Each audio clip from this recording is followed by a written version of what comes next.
This is a place. This is the place? This is a place.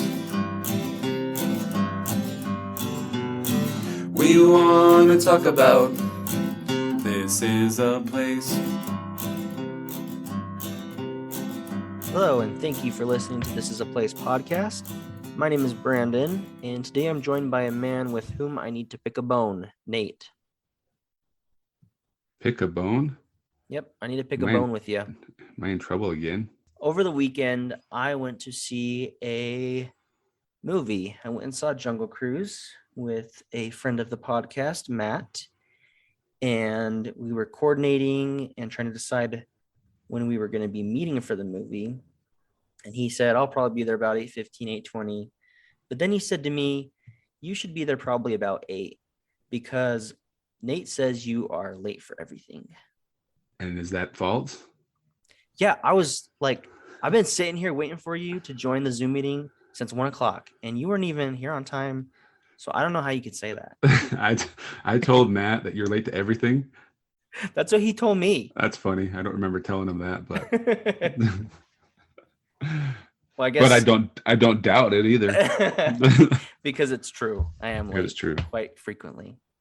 Well, here's a question for you that I was thinking about last week. So if you said, hey, meet me there at 8 o'clock for whatever, it doesn't have to be a movie, just like meeting up at 8 o'clock.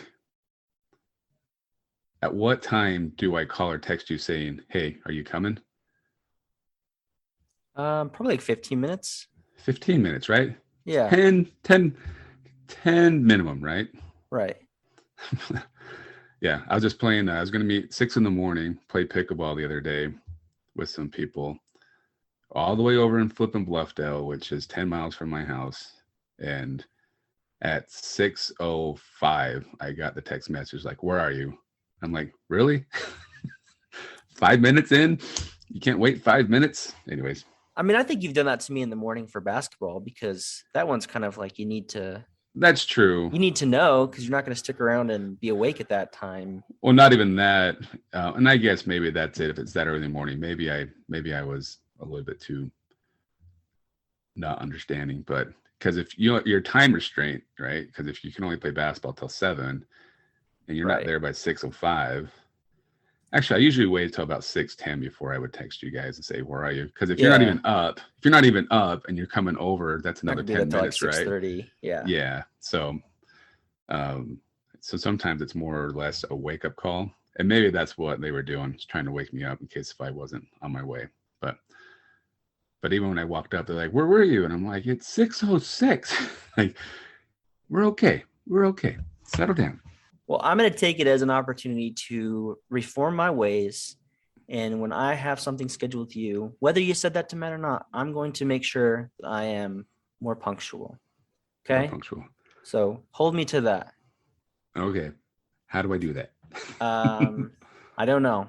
I mean, what are you going to do if I don't? But in your defense, going to a movie, and my wife and I were talking about this the other day, if your movie starts, like the start time's 8:15, as far as your ticket stub says, you really have how long until the movie actually starts, right? You got like a good 15. Oh, maybe 20. Yeah, like, probably. Especially if it's a newer movie, you got at least 20 minutes before. And that's kind of a frustrating thing when you go to movies. You think you're late, starts at 8:15, so you're busting to get over there, and then you're 10 minutes late to the movie, but you still have to watch another 10-15 minutes of previews. You're like, in reality, we're early.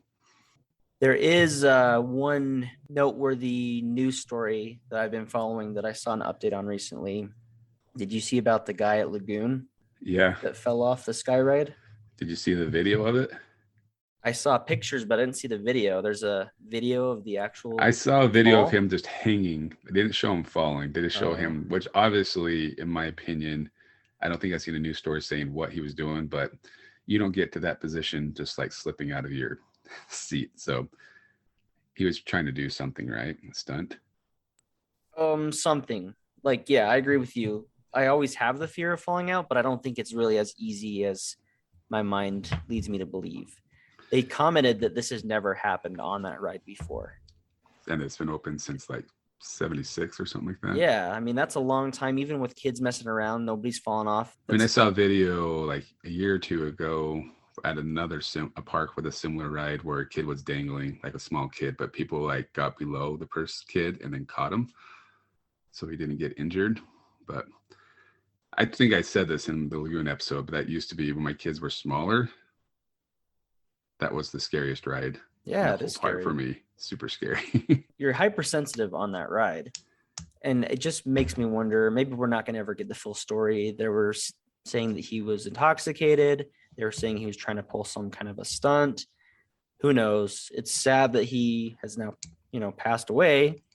In a lot of cases, if you get hurt on a ride at an amusement park, you were doing something you shouldn't have been doing. In most cases. In most cases. This is correct.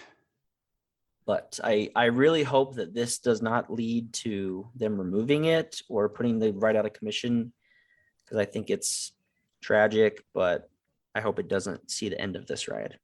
Right. I agree. Well, should we get into the meat of our episode? The discussion. This is something I've wanted to do from early on in the podcast.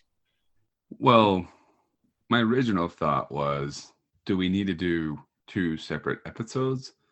One for Costa Vida and one for Café Rio. But I was a little nervous that each episode would sound very similar. Agree with you. Yeah. So why not bunch them into one? Yeah, and I think what we try to do on the podcast is we try to be fair about if we like something or we don't like something. And I was like, should we have some kind of try to have someone within the company on for this sort of episode? But I like that I feel we can be a little more transparent if we don't. We can be a little more open. Because if you have someone from the company, you're not going to say something negative. Because we're both afraid of being beaten up. Yeah.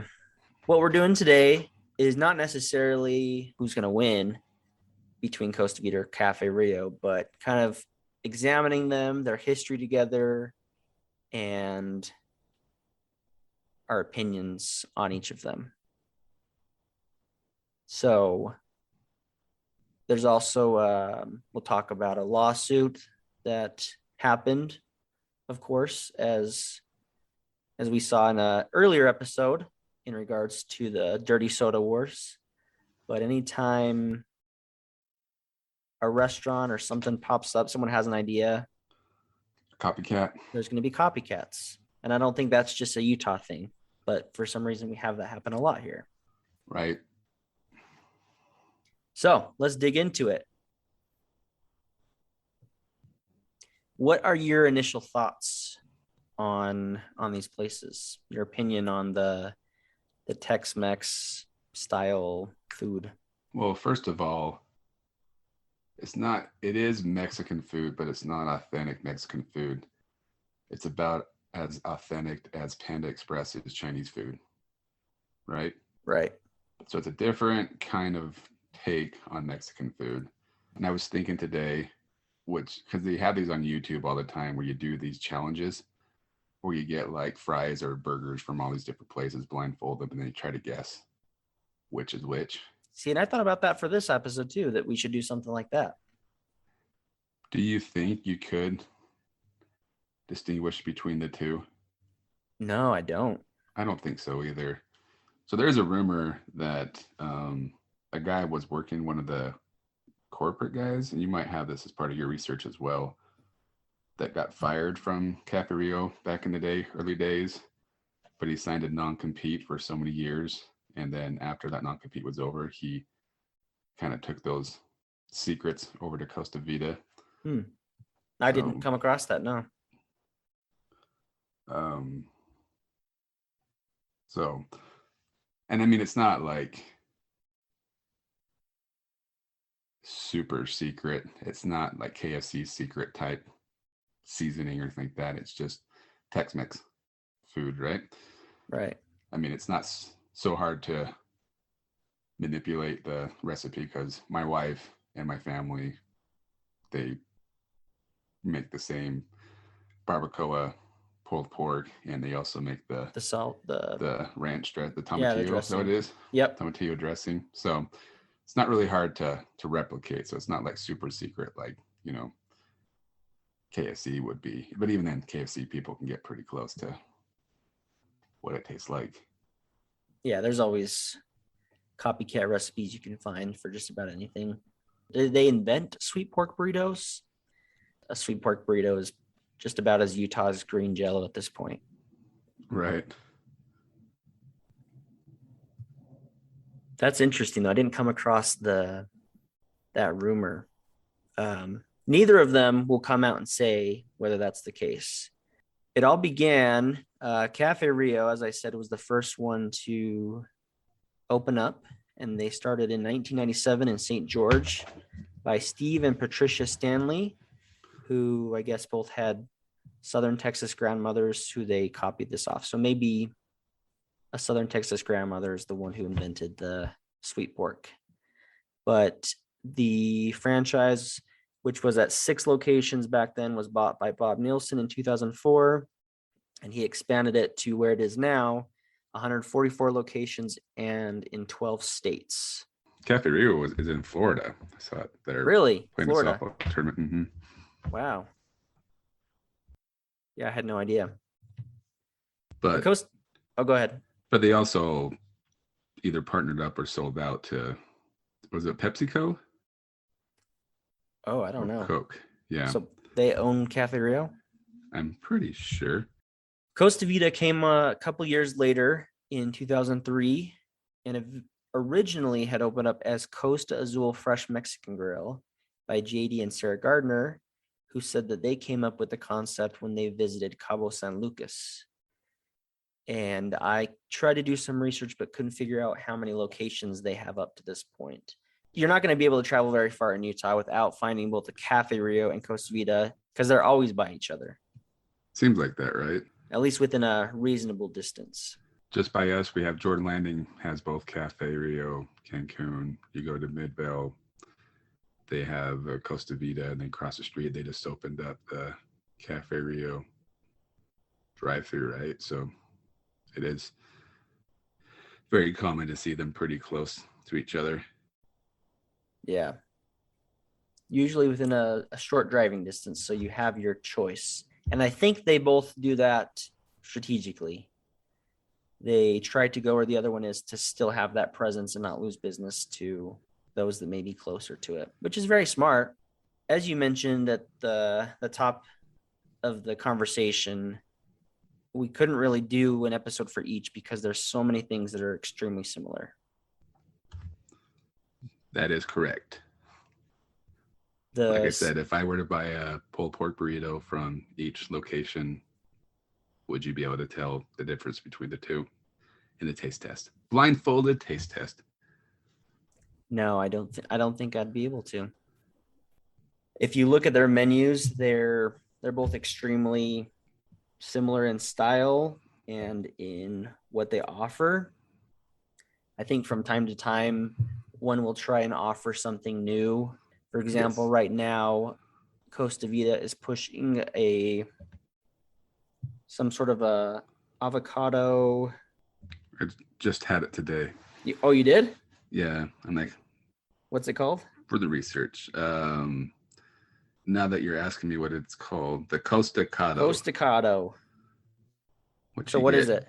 So you basically get a large avocado peeled, sliced in half, and then they put your meat choice on it and cheese, and then they'll put like the lettuce and pico on it, which I think it was actually pretty good. Like it kind of tasted like a stuffed pepper style type thing. You ever had one of those? Kind of like a chile relleno. Yeah, exactly. The only thing I thought would make it a little better if they give you just like a little, because of the lettuce they give you, you had a little bit of that tomatillo ranch to like drizzle over it. I think would have made it like over the top. But it's keto friendly, so it's not as heavy as the other items you can purchase there. But it's pretty good. It's not super filling. Like if I go and have a burrito, I'm just fine. but do you ever do like the salad there, like the regular Mm. salad at either location? I'm not a big And salad guy, but my wife gets salads frequently. well, the secret of the salad is, and everybody knows this, Brandon, is that you eat the salad, and then once you eat the lettuce off it, then you roll it up into your burrito. So you get a salad and a burrito in one. So you just have to Like a be real second careful. drink. Yeah, exactly.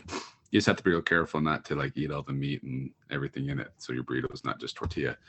But I mean, I'm a big guy and I can eat a lot, but eating the salad, everything, the tortilla and the second burrito, it's a tough task. It's a lot of food. So if you're super hungry, that's the thing to get, in my opinion. That's a good tip. I tried to, well, we bring up something different. They also at Cafe Rio have a limited time offer of this, Your favorite thing? my favorite thing, the Mexican barbecue brisket.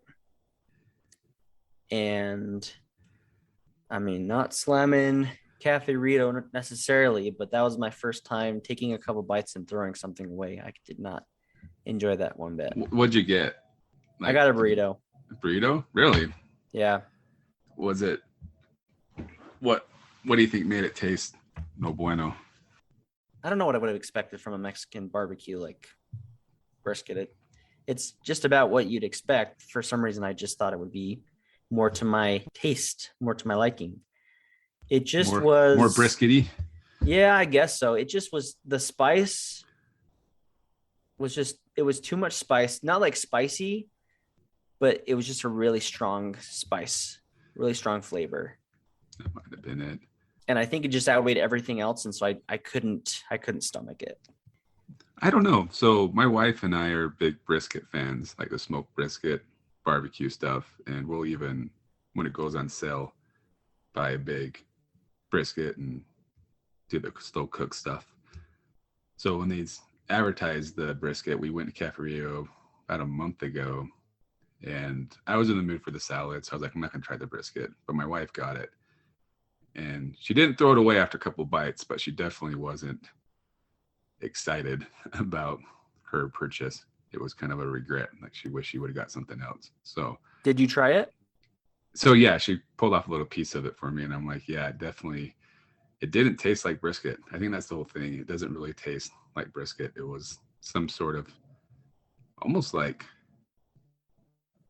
pulled pork with a different spice. It just didn't taste very good, but you would want or expect to have. Yeah, so I guess that's similar to you. It just wasn't what I expected. I just feel like the execution could have been a lot better. With the way that's 0 for 2 people that I know have had it. So if you enjoyed it and tried it and enjoyed it, let us know. Maybe both you and my wife got a bad batch. Yeah, maybe. But brisket is a delicate meat, I think, to when you go to even barbecue places. It's a hit or miss. Hit or miss. So I'm guessing miss for Cafe Rio. Other than some of these different food offerings that they have, Costa Vida has chocolate chip cookies, which are really good in my opinion, especially when they're at the bottom of the bag because it makes your cookie all warm and melty. They both got tres leches for desserts. Costa Vida also has a cinnamon tortilla that they put with kids' meals, or you can order on your own. They have similar drinks, sometimes different varieties. One chain will offer something different. But aside from those things, like the only thing I can really nail down that's different between the two is the aesthetic. So like going into a Cafe Rio, it has more of a Mexican feel. They really rely heavily on this is a Mexican restaurant. Yeah, trying to make you believe it's Mexican food, right? Right. Even to where they've got somebody in the corner like throwing the tortillas. Maybe they do that at Costa Vida. I haven't noticed it as much as I do in a Cafe Rio. That they have someone sitting there patting the tortillas down, doing all that. Makes you feel it's more authentic Mexican, even though it's not. But whereas in Costa Vida, it's very beach themed. Right. Like it feels like you're on the coast. right? They even have most of them have that wall with the bubbling water. I do like that wall. Very nice. Other than that, though, what can we really say is different about the two? Talking about the avocado and then the brisket, there's one thing I do like that Costa Vida does about once or twice a year is they do their chili verde burritos. It's basically the chili verde sauce. I love chili verde, so when they bring that back, I definitely head over to Costa Vida to get that burrito. I've never had that, so I'll have to try that the next time. And both, one thing I do like about both is they both have horchata. Mm-hmm. I love my horchata, and they're different flavored fruit drinks. But which one's better? I would say Costa Vida. I like Costa Vida's horchata a little bit better. Even they probably get it from the same vendor. Who knows?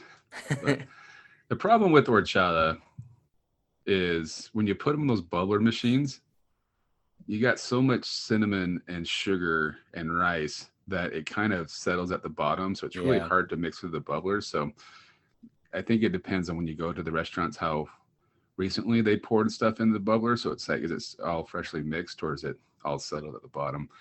But one thing I did notice today that Costa Vida has is they have a cantaloupe juice thing. So they have a watermelon one too, I think. Yeah, watermelon. But the cantaloupe one, I tasted just a little bit of it just to try it. And I'm like, yeah, it tastes like you're drinking cantaloupe. So sometimes you get those drinks and you're like, it's not even, it's just way watered down, a ton of sugar, but it tasted like cantaloupe. So I'm like, that's an interesting juice choice. But yeah, so I do enjoy that fact. Both the locations have the juice because I don't drink the carbonation. So you know, I can get a drink at this location and not feel like I have to have lemonade or fruit punch. Yeah, and they're, even for the most part, they're pretty similar in price. They might even be the same in prices, maybe with some small disparities, but getting about the same. They're the same. I do like Costa Vida for the fact that I feel their rewards program's a smidge better, and they send out more deals, it feels like, where they'll be like buy one get one free or buy one get a free drink, or today it was $2 off an entree. And they have very similar, both of them, like reward points. That you get so many points, you get money or credit or a gift card type thing. Yeah, no more punch cards. No more punch cards. I miss those stinking punch cards. Yeah, when you went to Café Rio and then you filled it up, didn't they like sing a song like a meal, you got a free meal or something like that, right? Or if you get extra meat, they'll sing for you too. But yeah, no more, because you'd get a free meal when you get the punch cards. Mm-hmm. But I think a lot of times there was probably some theft, some dishonesty going on. I maybe got a couple free meals handed to me. I won't say from where, but I can understand why they moved to the system that everybody else is going off of, where you're on the app and you. I prefer the app too, because it's just rough having to take I every year for their Thanksgiving sale, both of them do like buy $25, get $10 gift card or something like that, you know? Right. So I'll stock up like $100 worth and get the free gift cards and for both places. But it is nice that Costa Vida, you can put it on the app, because the other night after a pickleball tournament, we wanted burritos. So Costa Vida was already closed. Café Rio still open, but it just sucks that at home I had a gift card I could have used. So I had to spend money even though I had gift cards at home. Oh, man. But if we would have gone to Costa Vida, it's just on my app. So. Yeah, you know what? I don't even get Café Rio offers anymore. Or hardly. Well, I was going to say, so Café Rio will do like double points for this and triple points, but they hardly ever do buy one, get ones or get a free drink or anything like that. Like Costa Vida seems to be more. Yeah, they're more consistent with that. Consistent with doing stuff like that. So. Yeah, I guess speaking on both of them, I really love the mint limeade at Café Rio. They might have mint limeade at Costa Vida as well, but again, there you've got a bubbler machine, and one day it'll be really good, and another day it'll be you're just sucking on mint leaves the whole time. Yep. But love me some mint limeade for sure. Did I tell you that I have a bubbler machine? Yeah, you have. Yeah, we need to pull that out and have a party. When we have our This Is a Place live show, And we'll whip we out can the make our own barbacoa pulled pork and bubbler. See if we can do a better execution, make our own brisket. and we'll have burritos with stuff on top. So before we close out, do you remember Bajío? I do remember Bajío. So a lot of the Costa Vida locations were at Bajío. Did you ever go there? You might have been pretty young when they were around. So, okay, so there's two I'm thinking of. There's Bajío.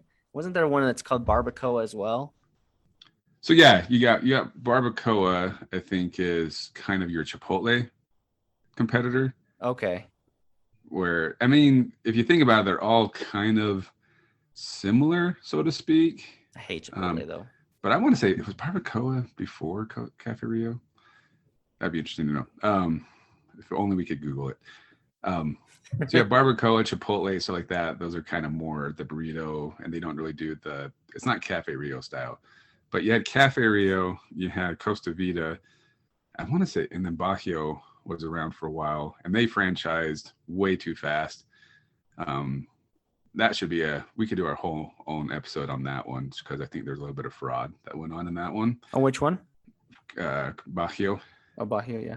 Like the one over in Jordan Landing, the Costa Vida was a Bajío before it turned into Costa Vida. Like I said, a lot of the Costa Vidas just bought out the Bajío. But I did enjoy, if they were all three still around, I would say I like Bajío the most, for one reason, is that they had grilled onions that you could put on your burrito and salads. And I love grilled onions. So, but everything else was, again, the same as the other places.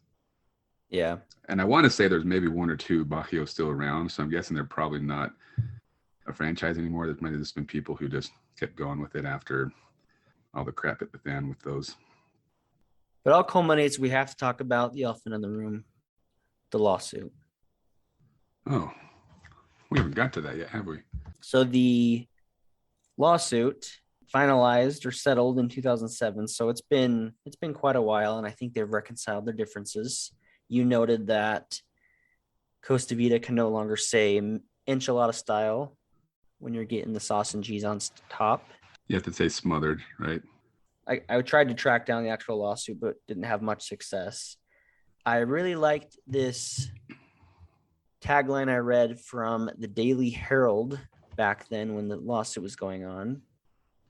And it said, if you think the food is spicy at Cafe Rio and Costa Azul or Costa Vida, wait till you see the lawsuit. Does anybody think that the food at either of these places is spicy? No. Even their hot sauce is not, to me, spicy. Even their Mexican brisket isn't spicy. It's just flavorless. But they, went through this lawsuit, not sure what the verdict was other than the naming of the burritos. Two things I've heard. One is that they settled outside of court. So in 2001, Kenny Prestwich, I think I mentioned earlier, so he was a general manager of the Cafe Rio in Fort Union, which was always, when they didn't have that many locations, just out the door, busy. So when he got fired, he signed the confidentiality agreement saying that he would not disclose the restaurant's trade secrets, but then he gets hired at Costa Vida in 2003. So I think that's when Costa Vida and Cafe Rio started button heads.